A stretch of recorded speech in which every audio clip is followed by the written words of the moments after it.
एक बाप ने अपना गुर्दा बेचकर बेटे को ऑफिसर बनाया, मगर बेटे ने नौकरी मिलते ही उसे घर के सर्वेंट क्वार्टर में शिफ्ट कर दिया और कहा कि तुम मेरे स्टेटस के काबिल नहीं हो।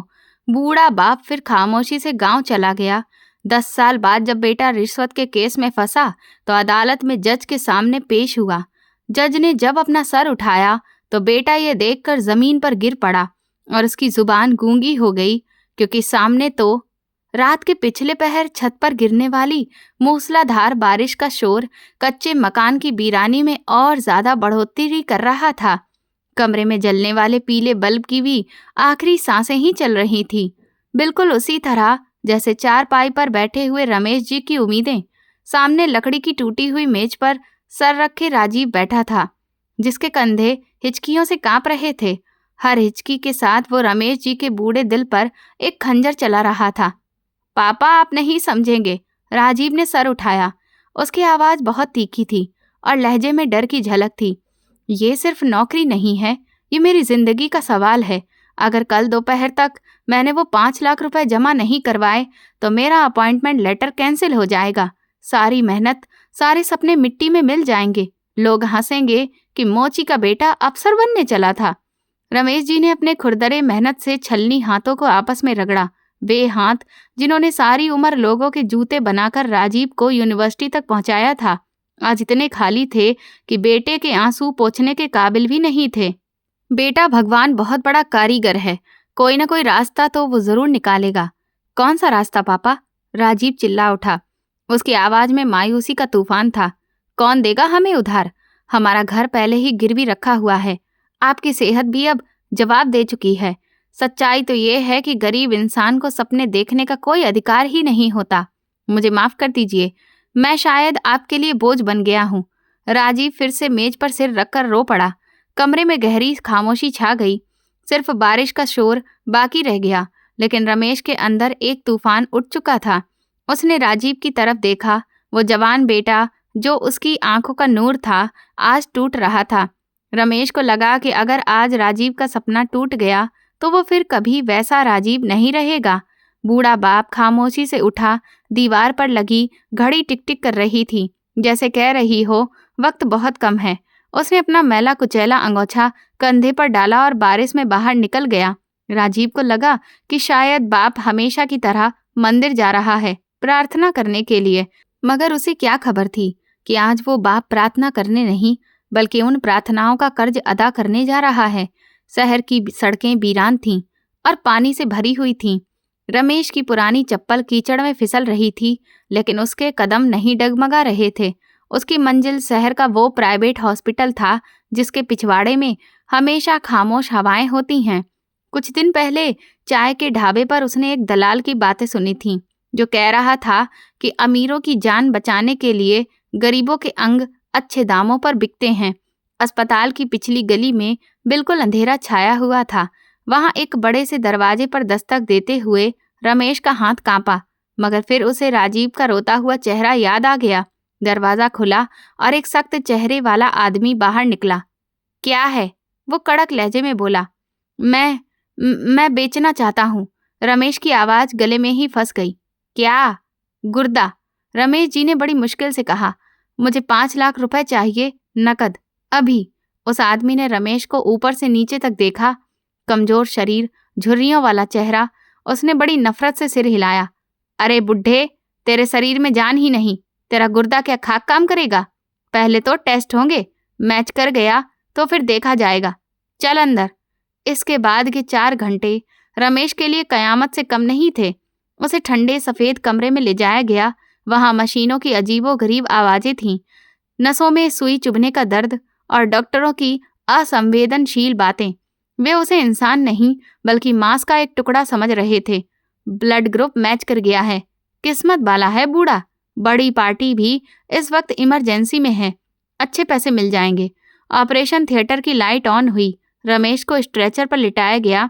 उसे लगा जैसे वो अपनी चिता पर लेट रहा हो। जब डॉक्टर ने बेहोशी का मास्क लगाया तो रमेश ने आंखें बंद कर ली। आखिरी ख्याल जो उसकी डूबती हुई नजरों में उभरा वो राजीव का ऑफिसर की वर्दी में मुस्कुराता हुआ चेहरा था। मेरे बेटे का भविष्य, वो दिल ही दिल में दोहराता रहा। और फिर अंधेरा छा गया। जब आंख खुली तो पेट की दाईं तरफ भयंकर जानलेवा दर्द उठ रहा था। ऐसा लग रहा था जैसे किसी ने गरम सलाखें शरीर के आर पार कर दी हों। वो दर्द से कराहना चाहता था, मगर गला सूख चुका था। कमरे में वही दलाल खड़ा था। उसके हाथ में एक भारी लिफाफा था। ये ले बूढ़े, पूरे 5 लाख रुपए हैं इसमें, दवाई की पर्ची भी है। चुपचाप पिछले दरवाजे से निकल जा। और सुन, अगर तूने किसी को बताया तो पुलिस केस तेरी ही गर्दन पर डलवा दूंगा। ये सब गैर कानूनी है। रमेश ने कांपते हाथों से लिफाफा पकड़ा। वो नोट नहीं थे, वे राजीव की जिंदगी थे। दर्द की तपिश से उसका बदन पसीने से भीग चुका था। वो बड़ी मुश्किल से उठा। हर कदम पर उसे लगता था कि उसका शरीर 2 हिस्सों में बंट जाएगा। टांके अभी कच्चे थे, जख्म भी ताजा था। डॉक्टर ने उसे कम से कम 3 दिन आराम करने को कहा था, मगर उसके पास 3 घंटे भी नहीं थे। राजीव का इंटरव्यू था, उससे पहले ही पैसे जमा करवाने थे और उधर सुबह होने वाली थी। वो अस्पताल से बाहर निकले। सुबह की हल्की रोशनी फैल रही थी। बारिश रुक चुकी थी, लेकिन ठंडी हवा के झोंके उनके जख्मों पर नमक छिड़क रहे थे। उनके पास रिक्शा करवाने के लिए भी पैसे नहीं थे, क्योंकि वो 1 रुपया भी उन 5 लाख में से खर्च नहीं करना चाहते थे। वो पैदल चल पड़े। घर का रास्ता काफी लंबा था। रमेश बार बार रुकते, दीवार का सहारा लेते और फिर लंबी सांस खींचते। उनका रंग सफेद पड़ चुका था, होंठ पीले हो रहे थे। पेट पर बंधी पट्टी खून से गीली हो रही थी, जिसे उन्होंने शर्ट से अपने मैले अंगोछे को अच्छे से नीचे बांधकर छुपा रखा था। रास्ते में उन्हें एक जगह ठोकर लगी। वो मुंह के बल गिरने लगे, मगर गिरते गिरते उन्होंने हाथों का सहारा लेकर अपने पेट को बचा लिया। मुंह से एक चीख निकली जो गले में ही घुट गई। हिम्मत रखो रमेश, हिम्मत रखो, बस थोड़ा सा और, राजीव तुम्हारा इंतजार कर रहा होगा। उन्होंने खुद को तसल्ली दी। जब वो घर की दहलीज पर पहुंचे तो सूरज निकल चुका था। राजीव दरवाजे पर बेचैनी से टहल रहा था और अपने बाप को देखते ही भागा। पापा, आप कहाँ चले गए थे? मैं कितना परेशान हो गया था। रमेश ने कुछ कहे बिना ही कांपते हाथों से वो लिफाफा राजीव की तरफ बढ़ा दिया। राजीव ने हैरत से वो लिफाफा खोला तो नोटों की गड्डियां देखकर उसकी आंखें फटी की फटी रह गईं। पापा, ये इतने सारे पैसे आपने ये इंतजाम कर लिया? मुझे तो भरोसा ही नहीं हो रहा। अब मैं ऑफिसर बनूंगा पापा, मैं ऑफिसर बनूंगा। खुशी के मारे राजीव आगे बढ़कर अपने बाप को जोर से गले लगा लिया। जैसे ही राजीव का दबाव रमेश के ताजे जख्म पर पड़ा, बूढ़े बाप के शरीर में दर्द की एक लहर दौड़ गई। उनकी आंखों के आगे अंधेरा छा गया। सांसें रुक गईं। एक पल को लगा कि जान निकल जाएगी। मुंह से हल्की सी कराह निकली। राजीव ने उन्हें छोड़कर नोट गिनना शुरू कर दिया। वो इतना मगन था कि उसने बाप के चेहरे की सफेदी नहीं देखी, न माथे का पसीना, और ना ही ये कि बाप कैसे सहारा लेकर दीवार से टिक रहा है। पापा, आपने तो कमाल कर दिया। मैं पूछूंगा नहीं कि पैसे कहाँ से आए हैं। बस आपका बहुत धन्यवाद। अब मैं चलता हूँ, बैंक बंद हो जाएगा। राजीव जल्दी जल्दी जूते पहनकर दरवाजे की तरफ भागा। जाते जाते पलटा और मुस्कुराकर बोला, पापा, जब मेरी पहली तनख्वाह मिलेगी ना तो आपको नए कपड़े दिलवाऊंगा। राजीव चला गया। रमेश जी दरवाजे की चौखट पकड़कर वहीं बैठ गए। उन्होंने कांपते हाथों से अपना अंगोछा हटाया और पेट पर बंधी पट्टी को देखा, जिस पर खून के ताजा धब्बे उभर रहे थे। उनकी हल्की मुस्कान के साथ आसमान की तरफ उन्होंने देखा। हे भगवान, तुम्हारा शुक्र है कि मेरा बेटा जीत गया। मेरा हिस्सा हार गया तो क्या हुआ? उन्हें ये खबर नहीं थी कि उन्होंने सिर्फ गुर्दा नहीं बेचा, बल्कि अपनी इज्जत, अपनी ममता और अपना बुढ़ापा भी बेटे के कदमों में रख दिया है, जो शायद कभी इस कुर्बानी का एहसास नहीं समझ पाएगा। कमरे में खामोशी थी और बाहर गली में राजीव के तेज तेज कदमों की आवाज दूर होती जा रही थी। दूर, बहुत दूर। वक्त का पहिया अपनी रफ्तार से घूमता रहा और हालात ने ऐसा पलटा खाया कि वो कच्चा मकान और टूटी हुई चारपाई अतीत का एक धुंधला सपना बनकर रह गए। राजीव की मेहनत, जो दरअसल रमेश के खून, गुर्दे की कुर्बानी और अनगिनत प्रार्थनाओं के बाद आई थी, रंग लाई और उसे वो सरकारी पोस्ट मिल गई जिसका सपना वो बचपन से देखता था। नौकरी मिलते ही राजीव की दुनिया बदल गई। सरकार की तरफ से उसे एक आलीशान बंगला मिला, जिसके चारों ओर पेड़ पौधों में हर वक्त माली काम करते थे। दरवाजे पर चमचमाती हुई सरकारी गाड़ी और ड्राइवर मौजूद रहता था। ऑफिस में दर्जनों कर्मचारी उसके एक इशारे पर हाजिर रहने को तैयार रहते थे। राजीव अब सिर्फ राजीव नहीं रहा था, वो राजीव साहब बन चुका था। दौलत और ताकत का नशा एक ऐसा जहर है जो इंसान की रगों में बहुत खामोशी से उतरता है और सबसे पहले उसकी याददाश्त को धुंधला कर देता है। राजीव के साथ भी यही हुआ। वो भूल गया कि उसकी इस कामयाबी की बुनियाद में उसके बूढ़े बाप की हड्डियां और मांस शामिल था। शुरुआत में तो वो अपने पिता का ख्याल रखता रहा, मगर जैसे जैसे वो हाई सोसाइटी का हिस्सा बनता गया, उसकी प्राथमिकताएं बदलने लगीं। वो महंगे ब्रांडेड सूट पहनता, इम्पोर्टेड परफ्यूम लगाता और शहर की एलीट क्लास की पार्टियों में शामिल होता। दूसरी तरफ रमेश, जिनकी जवानी और सेहत अपने बेटे के भविष्य पर कुर्बान हो चुकी थी, अब तेजी से बुढ़ापे और बीमारी के दलदल में धंसते जा रहे थे। एक गुर्दा निकल जाने के बाद उनका शरीर खोखला हो चुका था। वो अक्सर बीमार रहने लगे, कभी ब्लड प्रेशर, कभी भयंकर कमजोरी। डॉक्टर ने उन्हें अच्छी खुराक और आराम की सलाह दी थी, मगर राजीव के पास अब इतना समय नहीं था कि वो पिता की खुराक या दवाओं का ध्यान रख सके। वो बस महीने की शुरुआत में नौकर के हाथ कुछ पैसे भिजवा देता और समझता कि उसने अपना फर्ज निभा दिया। रमेश ने भी कभी शिकायत नहीं की। वो सोचते थे कि बेटा ऑफिसर है, देश और जनता को उसकी जरूरत है, उसे परेशान नहीं करना चाहिए। वो अपने पेट की दाईं तरफ उठने वाले दर्द को चुपचाप सह लेते। रातों को जब दर्द की लहर उठती तो वो मुंह में कपड़ा ठूस लेते ताकि उनकी कराह से लाट साहब की नींद खराब ना हो जाए। मगर अफसोस, इंसान की फितरत में बेवफाई की मिलावट हमेशा रहती है। राजीव को अपने पिता का वजूद अपने घर में एक बोझ जैसा लगने लगा था। जब भी उसके अमीर दोस्त या अधिकारी घर आते तो रमेश की मौजूदगी उसे खटकती। बूढ़ा बाप मैले कुर्ते में झुकता हुआ पानी लेने निकलता तो राजीव की नजरें शर्मिंदगी से झुक जाती। उसे डर लगता कि कहीं कोई ये ना पूछ ले कि ये देहाती सा आदमी कौन है, क्या ये तुम्हारा बाप है?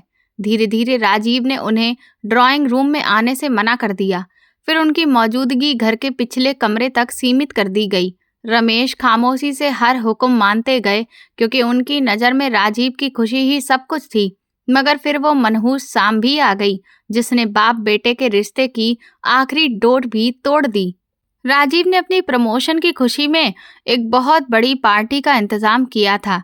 शहर के कमिश्नर, जज और बड़े बड़े बिजनेस टाइकून उस पार्टी में मौजूद थे।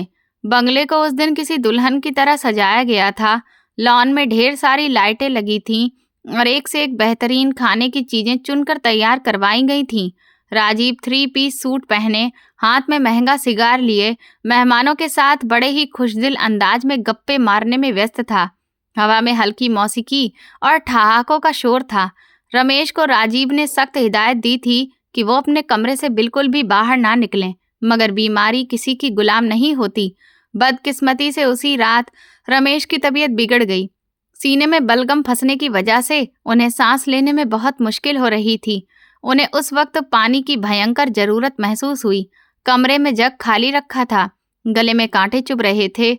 मजबूरी की वजह से वो कांपती हुई टांगों के साथ उठे और पानी लेने के लिए किचन की तरफ जाने लगे, जो लॉन के रास्ते में ही पड़ता था।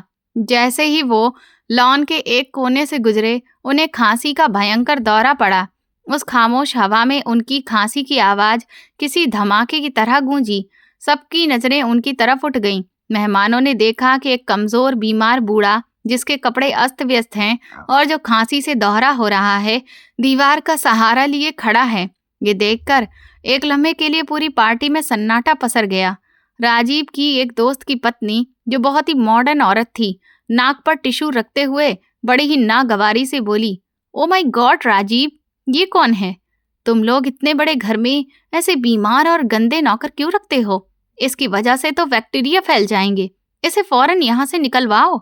ये बात राजीव के दिल पर हथौड़े की तरह लगी। उसने देखा कि कमिश्नर साहब भी नागवारी से रमेश को देख रहे हैं। राजीव का चेहरा गुस्से और शर्मिंदगी से तमतमाने लगा। उसने तेजी से आगे बढ़कर नौकर को इशारा किया कि वो रमेश को अंदर ले जाए और खुद मेहमानों से माफी मांगने लगा। सॉरी एवरीवन, ये असल में गांव से आया हुआ एक पुराना नौकर है। इसका दिमागी संतुलन भी कुछ ठीक नहीं है। मैं आप सबसे माफी चाहता हूँ। राजीव ने कह तो दिया, मगर उसके अंदर अब एक लावा फट चुका था। पार्टी खत्म होने का इंतजार उसके लिए सदियों का इंतजार जैसा हो गया था। रात गए जब आखिरी मेहमान भी विदा हुआ तो राजीव सीधा रमेश के कमरे में तूफान बनकर दाखिल हुआ। रमेश उस वक्त चारपाई पर लेटे हाँफ रहे थे। बेटे को देखकर उन्होंने बड़ी मुश्किल से मुस्कुराने की कोशिश की। शायद वो बताना चाहते थे कि उन्हें सांस लेने में बहुत दिक्कत आ रही है, मगर राजीव ने उन्हें बोलने का मौका ही नहीं दिया। बस बहुत हो गया पापा, राजीव जोर से दहाड़ा। उसकी आवाज में वो रौब था जो अपने नौकरों पर झाड़ता था। मैंने आपको मना किया था ना, मैंने कहा था कि बाहर मत निकलना, मगर आपने मेरी बात की कोई इज्जत नहीं रखी। आपको पता है आज मेरी पार्टी में कौन लोग आए थे? शहर के एक से एक बड़े स्टेटस वाले लोग, और उनके सामने आपने मेरी इज्जत की अर्थी निकाल दी। उस औरत ने आपको नौकर समझा और मैं उसे बता भी नहीं सका कि आप मेरे बाप हैं, क्योंकि मुझे शर्म आ रही थी। हाँ, मुझे शर्म आ रही थी कि एक ऑफिसर का बाप इतना जंगली और बदतमीज कैसे हो सकता है। ये सुनते ही रमेश की आंखें हैरत से फैल गईं। उन्होंने तो सपने में भी नहीं सोचा था कि उनका बेटा, जिसके लिए उन्होंने अपना शरीर तक बेच डाला, उन्हें अपने लिए शर्मिंदगी का कारण समझेगा। वो कुछ कहना चाहते थे, शायद ये कि बेटा, मेरा गुर्दा तुम्हारे भविष्य के लिए कुर्बान हुआ था, इसीलिए मेरी कमर झुकी है, मगर उन्होंने अपनी जुबान नहीं खोली। राजीव का गुस्सा अभी ठंडा नहीं हुआ था। वो कमरे की दीवारों की तरफ इशारा करते हुए बोला, देखिए पापा, ये ड्रामा अब और नहीं चलेगा। मेरा एक सोशल स्टेटस है, मुझे सोसाइटी में मेंटेन होकर रहना है और अच्छे से मूव करना है। आपका इस तरह से खांसना और ये हुलिया मेरे लाइफ स्टाइल से मैच नहीं करता।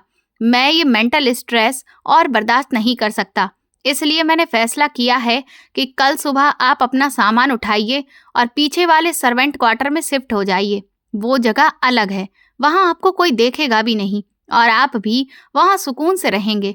आपका खाना यहीं से पहुँचा दिया जाएगा और भगवान के लिए घर के सामने वाले हिस्से में आने की कोशिश मत कीजिएगा। ये शब्द नहीं थे, खंजर थे जो रमेश के कलेजे में उतरते चले गए।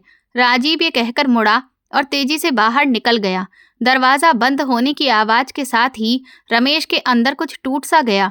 शायद वो भ्रम जो उन्होंने सालों से पाल रखा था उसी रात पत्थर बनकर ढह गया। वो पूरी रात पथराई आंखों से छत को घूरते रहे। उन्हें अपना वो ऑपरेशन याद आया, वो दर्द याद आया जो उन्होंने मुस्कुराकर सह लिया था। उन्हें लगा कि आज उनकी सारी कुर्बानी बेकार चली गई। उन्होंने सुबह का इंतजार नहीं किया। उनके पास सामान के नाम पर था ही क्या? एक पुरानी माला, 2 जोड़ी कपड़े और राजीव के बचपन की एक तस्वीर। उन्होंने कांपते हाथों से वो तस्वीर उठाई, उसे सीने से लगाया और अपनी पोटली में डाल दी। उन्होंने कमरे पर एक आखिरी नजर डाली कि वही कमरा था जहां वो बेटे के पास होने के एहसास के साथ जीते थे, मगर अब यहाँ उनके लिए कोई जगह नहीं थी। वो उठे, जूते पहने और दरवाजा खोलकर बाहर निकल आए। रात का आखिरी पहर था। बंगले की लाइट बंद हो चुकी थी। हर तरफ सन्नाटा था सिवाय इस बूढ़े बाप के दिल के। वो लॉन से होते हुए गेट की तरफ बढ़े। गेट पर मौजूद चौकीदार, जो रमेश की इज्जत करता था, उन्हें देखकर चौंक गया। बाबा जी, सब ठीक तो है? सर्वेंट क्वार्टर तो पीछे है, आप गेट की तरफ क्यों जा रहे हैं? और ये सामान? रमेश रुके। उन्होंने पलटकर उस आलीशान महल को देखा जो उनके खून पसीने से खड़ा था, मगर जिसमें उनके लिए 2 गज जगह तक नहीं थी। उनकी आंखों में नमी थी, मगर लहजे में अजीब सी खुददारी आ गई थी। उन्होंने चौकीदार के कंधे पर हाथ रखा और बोले, बेटा, सर्वेंट क्वार्टर नौकरों के लिए होते हैं और मैं बाप हूँ। अगर बेटे के घर में बाप की जगह नहीं रही तो फिर नौकर बनकर रहना मुझे गवारा नहीं। मैं वापस अपनी मिट्टी में जा रहा हूँ, जहाँ स्टेटस नहीं सुकून होता है। चौकीदार हक्का बक्का होकर उन्हें देखता रह गया। रमेश ने गेट खोल लिया। उन्होंने पीछे मुड़कर नहीं देखा। सड़क लंबी और वीरान थी, बिल्कुल उनकी जिंदगी की तरह। वो धीरे धीरे अंधेरे में खो गए। पीछे राजीव अपने मखमली बिस्तर पर बेखबर सो रहा था। उसे अंदाजा भी नहीं था कि उसके घर की छत गिर चुकी है और अब वो खुले आसमान तले आने वाले तूफान के रहमो करम पर है। बाप को घर से निकालने के तकरीबन 2 साल के बाद एक दिन राजीव को किसी सरकारी काम के सिलसिले में उस इलाके से गुजरना पड़ा जहां उसका अपना गांव था। न जाने किस ख्याल से उसने ड्राइवर को गाड़ी गांव की कच्ची सड़क पर मोड़ने का इशारा कर दिया। शायद ज़मीर की कोई हल्की सी कमी जागी थी, या फिर महज ये देखने की दिलचस्पी थी कि वो बूढ़ा बाप अब किस हाल में है। जब उसकी चमचमाती हुई गाड़ी गांव के कच्चे आंगन में रुकी तो धूल का एक बादल उड़ा। राजीव ने नाक पर रूमाल रखा और गाड़ी से नीचे उतरा। सामने का नजारा कुछ और ही था। वो सोच रहा था कि बाप बीमारी से बिस्तर पर पड़ा तड़प रहा होगा, मगर उसने देखा कि रमेश आंगन में बेंत की चारपाई पर बैठे हुक्का पी रहे थे। उनके चेहरे पर शहर वाली सफेदी और परेशानी की बजाय एक अजीब सा आत्मिक सुकून और लालिमा थी। कपड़े साधारण मगर साफ सुथरे थे। राजीव धीमे कदमों से आगे बढ़ा। पापा, उसने आवाज दी। रमेश ने सिर उठाया। बेटे को देखकर उनकी आंखों में वो पुरानी चमक लौट आई, मगर इस बार उन आंखों में अपने बेटे की मोहब्बत के साथ साथ एक अजनबीपन भी था। राजीव ने औपचारिकता निभाने के बाद कहा, पापा, मैं इधर से गुजर रहा था तो सोचा कि आपको ले जाऊं। शहर में बहुत बड़े डॉक्टर से बात कर ली है। आप मेरे साथ चलिए, मैं आपका बेहतरीन इलाज करवाऊंगा। वहां आपको हर तरह की सुविधा मिलेगी। यहाँ की धूल मिट्टी में आप बीमार हो जाएंगे। रमेश ने हुक्के की नली एक तरफ रखी और एक ऐसी मुस्कुराहट के साथ बेटे को देखा जिसमें तंज नहीं बल्कि नमी छिपी थी। उन्होंने बड़े ही प्यार से जवाब दिया, नहीं बेटा, मैं यहाँ बहुत खुश हूँ। शहर की हवा अब मुझे रास नहीं आती। और फिर तुम एक बड़े अफसर हो, तुम्हारा स्टेटस बहुत बड़ा है। मैं वहाँ जाऊँगा तो फिर से ताना सहना पड़ेगा, फिर तुम्हारे मेहमानों को बुरा लगेगा। मुझे यहीं रहने दो। यहाँ मेरी खांसी से किसी को तकलीफ नहीं होती, बल्कि लोग हाल पूछने के लिए बैठ जाते हैं। राजीव इस जवाब पर कुछ शर्मिंदा और कुछ चिड़चिड़ा सा हो गया। अभी वो कुछ कहने ही वाला था कि अंदर कमरे से एक मजबूत कद काठी वाला नौजवान बाहर निकला, जिसकी उम्र यही कोई 35 साल के लगभग होगी। उसके हाथ में गर्म दूध का गिलास था। उसने राजीव को नमस्ते किया और बड़े ही इज्जत से गिलास रमेश के हाथ में थमाते हुए बोला, चाचा जी, ये पी लीजिए। डॉक्टर ने कहा है कि ये आपके सीने के लिए बहुत अच्छा है। राजीव ने माथे पर बल डालते हुए उसे देखा। वो नौजवान उसे कुछ जाना पहचाना लगा। रमेश ने नौजवान के सर पर प्यार से हाथ रखते हुए परिचय करवाया। राजीव, पहचाना इसे? ये आदित्य है, हमारे पुराने पड़ोसी का बेटा, वही अनाथ बच्चा जिसे बचपन में मैं अक्सर अपने पास बिठाकर जूते सिलना सिखाता था और खाना खिलाता था। आज ये जवान हो गया है। जब से मैं गांव आया हूँ यही मुझे संभाल रहा है। ये मेरा बेटा बनकर मेरी सेवा करता है। मेरी दवाई, मेरे कपड़े, यहाँ तक कि मेरी जिंदगी की हर जरूरत का ख्याल यही रखता है। राजीव ने आदित्य को सिर से पांव तक बड़ी ही नफरत और घृणा से देखा। आदित्य के कपड़े मामूली थे और पैरों में पुरानी चप्पलें थीं। राजीव की नज़र में वो सिर्फ एक देहाती गंवार था। राजीव के घमंड ने उसे ये गवारा नहीं किया कि वो इतने कमतर इंसान से बात करे। उसने परेशान होकर कहा, पापा, आप भी किन लोगों के मुंह लग गए हैं? ये लोग मतलब के बिना किसी की सेवा नहीं करते। जरूर इसकी नज़र आपकी जमीन जायदाद पर होगी। ध्यान रखिएगा। समझ गए ना आप? आदित्य ने राजीव की बात सुन ली, मगर उसने सिर झुका लिया और कोई जवाब नहीं दिया। बस खामोशी से रमेश के पैर दबाने बैठ गया। राजीव को ये नज़ारा देखकर बहुत कुंठा महसूस हुई कि एक गैर इंसान उसके बाप का बेटा बना बैठा है। हालांकि वो खुद इस रिश्ते को ठुकरा चुका था। उसने अपनी टाई ठीक की और फिर बड़े ही लापरवाही से बोला, ठीक है पापा, जैसी आपकी मर्जी। मैं तो आपकी भलाई के लिए ही कह रहा था। अगर आपको इसी तरह की गंदगी और इन जैसे लोगों के बीच में रहना पसंद है तो फिर मैं क्या कर सकता हूँ? ये कहकर राजीव ने मुड़कर भी नहीं देखा और गाड़ी में जाकर बैठ गया। गाड़ी धूल उड़ाती हुई वापस शहर की तरफ रवाना हो गई। राजीव को अंदाजा भी नहीं था कि जिस नौजवान को उसने घृणा से देखा है वही आदित्य उसकी किस्मत का फैसला करने वाला है, और जिस स्टेटस के नशे में वो अपने बाप को छोड़कर आया है वो नशा बहुत जल्द ही चकनाचूर होने वाला है। 10 साल का समय पलक झपकते ही गुजर गया। वक्त कभी रुकता नहीं, लेकिन अपने पीछे ऐसे निशान छोड़ जाता है जो मिटाए नहीं मिटते। उन 10 सालों में राजीव ने तरक्की की। उन तमाम सीढ़ियों को फलांग लिया था जिन पर चढ़ने के लिए ईमानदार लोगों को सालों लग जाते हैं। अब वो सिर्फ एक ऑफिसर नहीं था, बल्कि पूरे डिपार्टमेंट का शैतान बन चुका था। रिश्वत अब उसकी जरूरत नहीं बल्कि आदत और हवस बन चुकी थी। उसके बैंक अकाउंट काली कमाई से उबल रहे थे। शहर के सबसे महंगे पॉश इलाके में उसका फार्म हाउस था। गैराज में करोड़ों की लग्जरी गाड़ियां खड़ी हुई थीं और उसके स्टेटस का ये आलम था कि बड़े बड़े मंत्री और अधिकारी भी उससे मिलने के लिए वक्त लेते थे। रमेश का नाम और चेहरा उसके दिलो दिमाग की किसी गहरी अंधेरी सुराख में दफन हो चुका था। कभी कभार जब वो अकेला होता या शराब के नशे में डूबा होता तो उसे एक धुंधला सा सपना आता कि कोई बूढ़ा इस घर से निकाला गया था, लेकिन वो इस ख्याल को फौरन झटक देता क्योंकि उसकी ज़मीर की आवाज़ सोने के सिक्कों की खनक में दबकर रह गई थी। राजीव को लगता था कि उसे अब किसी की भी ज़रूरत नहीं है। उसे पूरा भरोसा था कि उसके पास जो दौलत है वो हर दरवाज़ा खोल सकती है, हर मुंह को बंद कर सकती है। मगर वो भूल गया था कि भगवान की लाठी बेआवाज होती है और जब वो बरसती है तो बचाने के लिए कोई सहारा नहीं मिलता। और इसी तरह से उसके पाप का घड़ा भी अब भर चुका था। उसके कर्मों का फल मिलने की शुरुआत एक मामूली से वाक्य से हुई। एक दिन उसके ऑफिस में एक हद से ज्यादा बूढ़ा और लाचार आदमी अपनी पेंशन की फाइल लेकर आया। वो शख्स कांपते हाथों से राजीव के सामने खड़ा गिड़गिड़ा रहा था। साहब जी, मेरे घर में रोटी के लाले हैं, मेरी बेटी बीमार है, भगवान के लिए मेरे कागजों पर दस्तखत कर दीजिए। उस बूढ़े की शक्ल रमेश से काफी मिलती जुलती थी। उसकी आंखों में वही बेबसी थी जो 10 साल पहले रमेश की आंखों में थी जब वो सर्वेंट क्वार्टर की तरफ जा रहा था। लेकिन राजीव के दिल पर तो अब पत्थर पड़ चुके थे। उसने बड़ी ही नफरत से बूढ़े को धक्का देते हुए कहा, अरे बुढ़े, यहाँ कहानी मत सुना। अगर फाइल आगे बढ़ानी है तो इसके लिए पूरे 500 रुपए लगेंगे, वरना यहाँ से दफा हो जा। उस बूढ़े ने आसमान की तरफ उंगली उठाकर बस इतना कहा, साहब, मेरा भगवान सब कुछ देख रहा है, याद रखिएगा। और फिर वो चला गया। राजीव इस बात पर हंस पड़ा, मगर उसे नहीं पता था कि इस बूढ़े की हाय आसमान तक पहुंच चुकी है। उसी रात जब राजीव अपने फार्म हाउस में रंगीन महफिल लगाए बैठा था और ऐशो आराम की नरक जैसी अय्याशियों में डूबा था, तभी अचानक बाहर से सायरन की आवाजें गूंजने लगीं।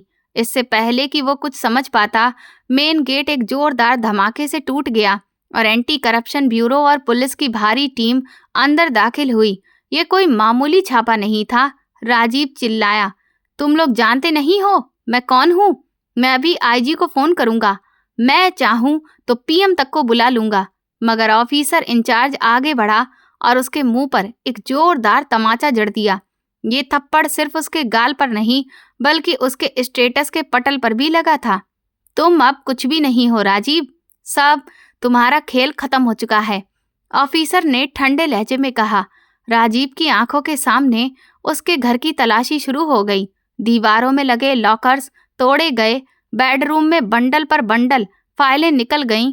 जैसे ही सीलिंग को उखाड़ा गया, वहां से नोटों की गड्डियों की बारिश होने लगी, जिनमें सोने के बिस्किट भी निकले, हीरो के सेट और विदेशी करेंसी का अंबार लग गया। टीम के साथ मीडिया भी था। कैमरों की फ्लैश लाइटें राजीव के चेहरे पर लगातार पड़ रही थीं। वही राजीव जो तस्वीर खिंचवाते समय एक से एक पोज देता था, आज मुंह छुपाता फिर रहा था। उसे हथकड़ी लगाई गई, वही हथकड़ी जिसकी ठंडक ने उसके खून तक को जमा दिया। फिर उसे घसीटते हुए बाहर लाया गया। समाज के वही लोग जिन पर वो अपना रौब झाड़ता था, आज अपनी बालकनी में खड़े तमाशा देख रहे थे और वीडियो बना रहे थे। देखो, ये वही है जो खुद को इस जमीन पर भगवान समझता था, आज चोरों की तरह जा रहा है, किसी ने तेज आवाज में कहा, जिसे सुनकर राजीव का सर शर्म से झुक गया। उसे पुलिस की गाड़ी के पिछले हिस्से में जानवरों की तरह धक्का मारकर फेंका गया। वो रात राजीव की जिंदगी की सबसे भयानक रात थी। उसे हवालात के एक गंदे और बदबूदार कमरे में बंद किया गया, जहां फर्श पर कीड़े रेंग रहे थे। हवा में पेशाब और नाली की बदबू भरी थी। उसका महंगा 3 पीस सूट मिट्टी में सन चुका था। मच्छरों ने उसके नाजुक शरीर को नोच डाला था। उसे प्यास लगी तो उसने संतरी को आवाज लगाई, मुझे प्यास लगी है, मेरे लिए मिनरल वाटर लाना। संतरी हंस पड़ा, अरे, गंदी प्लास्टिक के गिलास में नल का गर्म पानी लाया है, पीना है तो पी ले वरना मर। राजीव ने वो पानी पिया तो उसे अपने अतीत की सारी अय्याशियां याद आ गईं और वो रोने लगा। उसे याद आया कैसे उसने अपने बीमार बाप को पानी देने की बजाय झंझोड़ डाला था।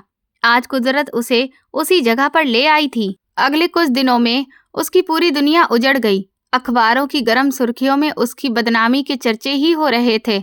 उसके तमाम अकाउंट्स सील कर दिए गए, जायदाद भी जब्त कर ली गई और सबसे बड़ी बात, वो दोस्त जो उसकी पार्टियों और उसी के पैसों पर पल रहे थे, जिन्हें वो अपना सबसे बड़ा शुभचिंतक समझता था, उनमें से एक भी उससे मिलने के लिए थाने नहीं आया, बल्कि खबर फैली कि वे सब धोखेबाज निकले और उसके ही खिलाफ सरकारी गवाह बनकर गवाही देने के लिए तैयार हैं।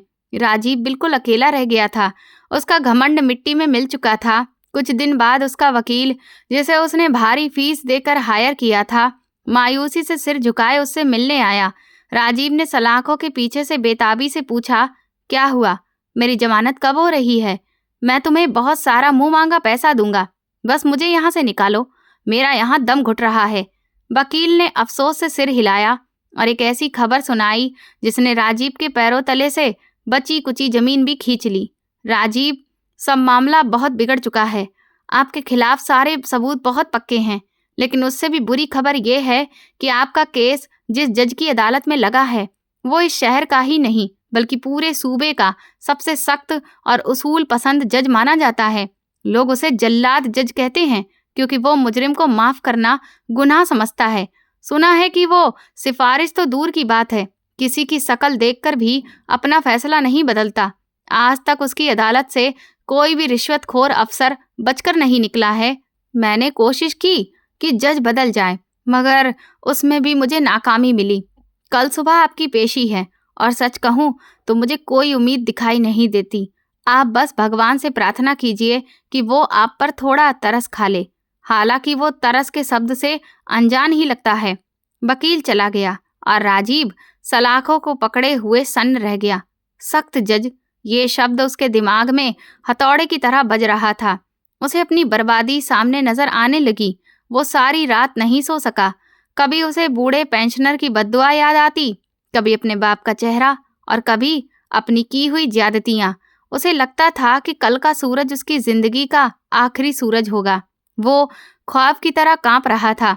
उसे पता नहीं था कि जिस अदालत में वो पेश होने जा रहा है, वहां कानून का तराजू तो होगा ही, लेकिन कुदरत ने उसके लिए एक ऐसा सरप्राइज रखा है जो उसकी आत्मा तक को पिघला देगा।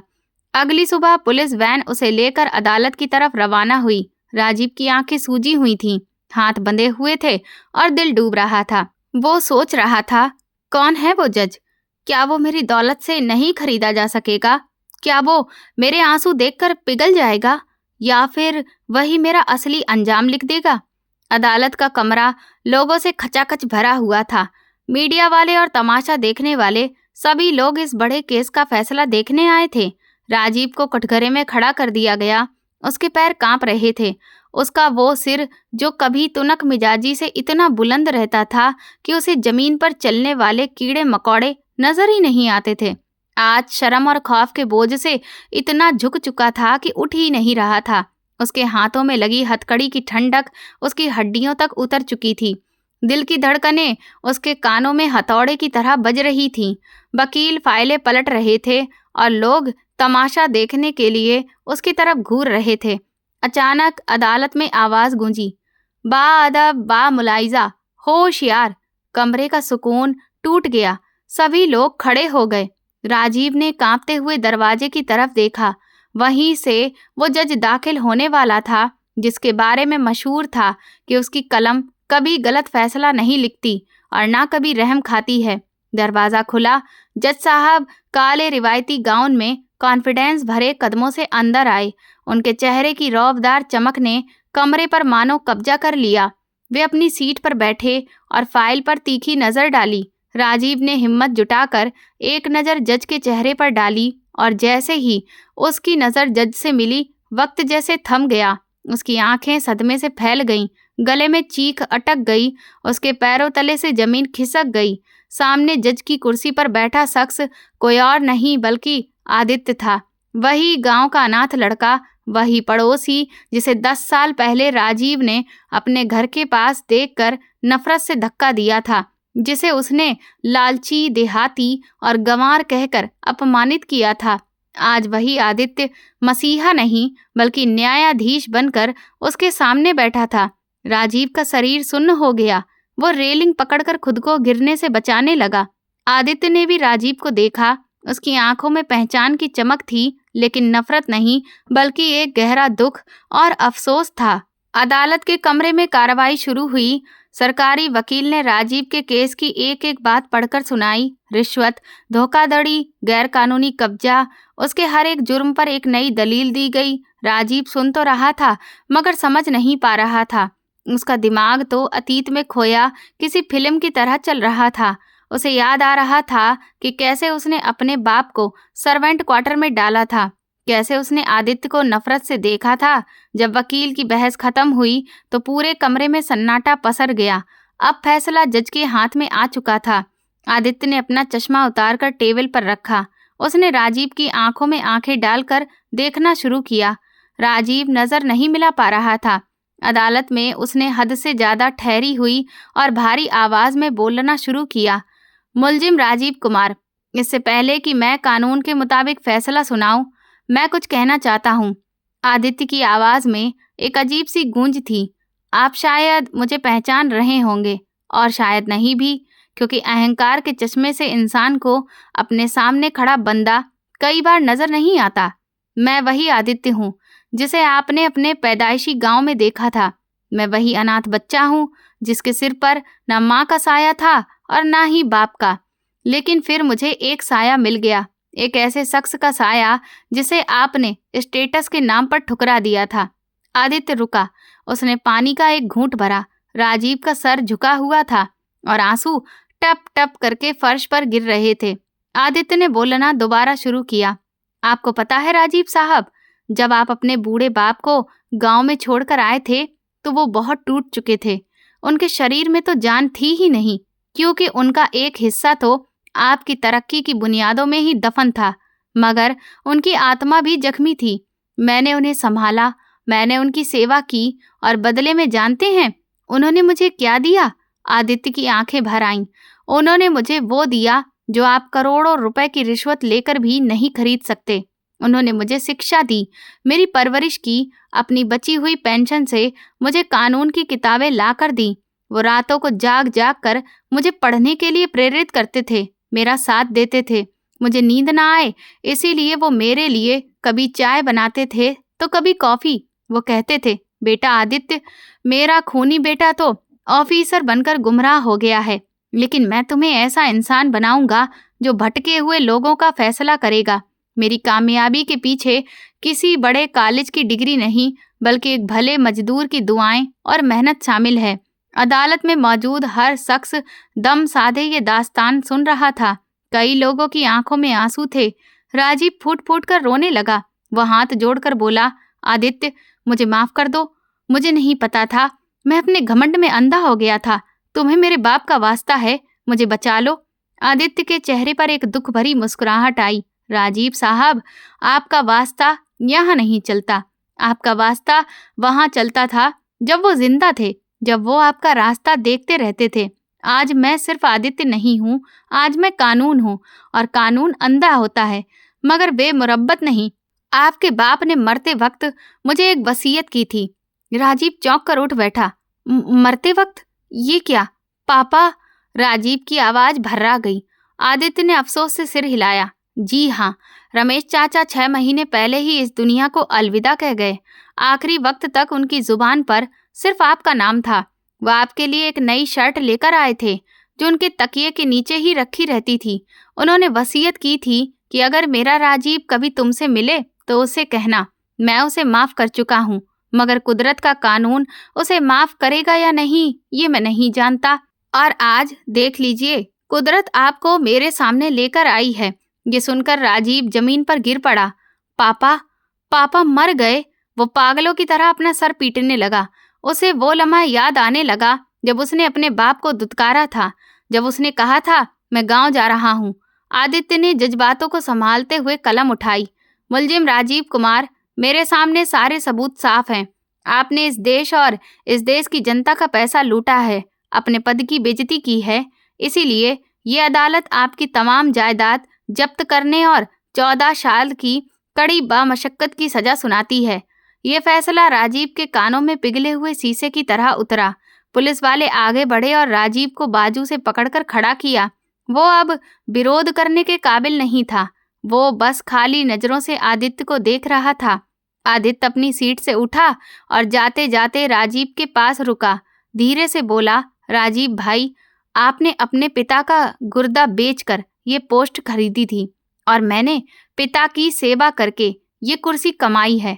फर्क सिर्फ इतना है कि आपका खरीदा हुआ पद छिन गया और मेरी कमाई हुई इज्जत मेरे साथ है। आदित्य चला गया और पुलिस वाले राजीव को घसीटते हुए बाहर ले जाने लगे। राजीव पीछे मुड़ मुड़कर उस खाली कुर्सी को देख रहा था और चिल्ला रहा था, पापा मुझे माफ कर दो। पापा मैं हार गया, मेरा स्टेटस हार गया। आप जीत गए पापा, आप जीत गए। उसकी चीखें अदालत के गलियारों में गूंज रही थीं, मगर वहां सुनने वाला कोई नहीं था। उसे जेल की गाड़ी में डाल दिया गया। लोहे का दरवाजा बंद हुआ और अंधेरा छा गया, बिल्कुल वैसा ही अंधेरा जैसा उसने 10 साल पहले अपने पिता की जिंदगी में किया था। पाप का घड़ा भर चुका था और कर्मों का फल भी पूरा हो चुका था। बाहर आसमान पर बादल घिराए थे और जोरदार बारिश शुरू हो चुकी थी। शायद कुदरत इस बदकिस्मत बेटे के अंजाम पर आंसू बहा रही थी, या फिर उस पिता की आत्मा पर रहमत बरसा रही थी जिसने मिट्टी होकर भी बेटे को सोना बनाने की कोशिश की थी, मगर अफसोस कि वो बेटा पीतल का निकला। तो दोस्तों, आपको ये कहानी कैसी लगी? प्लीज़ मुझे कमेंट सेक्शन में ज़रूर बताएं। मेरे चैनल को सब्सक्राइब कर वीडियो को लाइक कर दें और वीडियो को हाइप भी दें। ऐसी और भी रोमांचक कहानियाँ सुनने के लिए मेरे चैनल के साथ बने रहें। धन्यवाद।